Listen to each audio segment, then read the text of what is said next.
Hello guys, ఇవాళ recipe వచ్చేసి burger అనమాట. బర్గర్కి కావాల్సిన ఇంగ్రీడియంట్స్ ఇవన్నీ. ఫస్ట్ బర్గర్ ప్యాటీస్ అనేది మనం కాల్చి పెట్టుకోవాలి. బర్గర్స్ని కూడా కట్ చేసి బటర్తో రెండు వైపులా కాల్చేసి పెట్టుకోవాలి. అండ్ దెన్ ఫస్ట్ వచ్చేసి ఒక స్లైస్ తీసుకొని వాటిపైన నేను ఇక్కడ మైనస్ యాడ్ చేశాను. మైనస్ అనేది యాడ్ చేసిన తర్వాత మైనస్ అనేది ఫుల్గా స్ప్రెడ్ చేశానండి. మైనస్ అనేది ఒక స్లైస్కి స్ప్రెడ్ చేసిన తర్వాత ఇంకో స్లైస్కి కూడా నేను మైనస్ అనేది కంప్లీట్గా స్ప్రెడ్ చేస్తున్నాను. రెండింటికి ఫుల్గా మైనస్ అనేది స్ప్రెడ్ చేయాలి.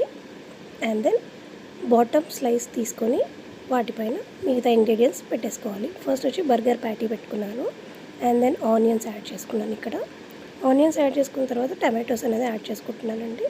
టమాటో స్లైసెస్ కూడా పెట్టేసిన తర్వాత లాస్ట్లో మనం ఒక క్యాబేజ్ పీస్ పెట్టుకున్నాం. ఇక్కడ మీరు లెట్యూస్ కూడా యాడ్ చేసుకోవచ్చు. అండ్ లాస్ట్లో వచ్చేసి ఒక ఫుల్ స్లైస్ ఆఫ్ చీజ్ ఒకటి యాడ్ చేస్తున్నాను.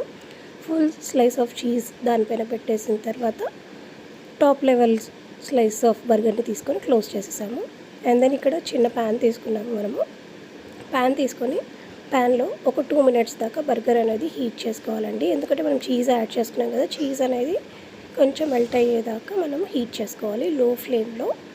సో ఒక ప్యాన్ పెట్టేసుకొని దాంట్లో బర్గర్ అనేది పెట్టేసి లో ఫ్లేమ్లో లిడ్ అనేది క్లోజ్ చేసుకొని మనం ఒక 2 to 3 minutes మనం బర్గర్ని హీట్ చేయనివ్వాలండి. లో ఫ్లేమ్లోనే ఉంచేసి మనం బర్గర్ అనేది ఫుల్గా హీట్ అయిన తర్వాత చీజ్ అనేది మనకి కొంచెం మెల్ట్ అయినట్టు తెలుస్తుంది. మెల్ట్ అయినట్టు తెలిసినా కానీ మనం ప్లేట్లోకి సర్వ్ చేసుకోవచ్చు.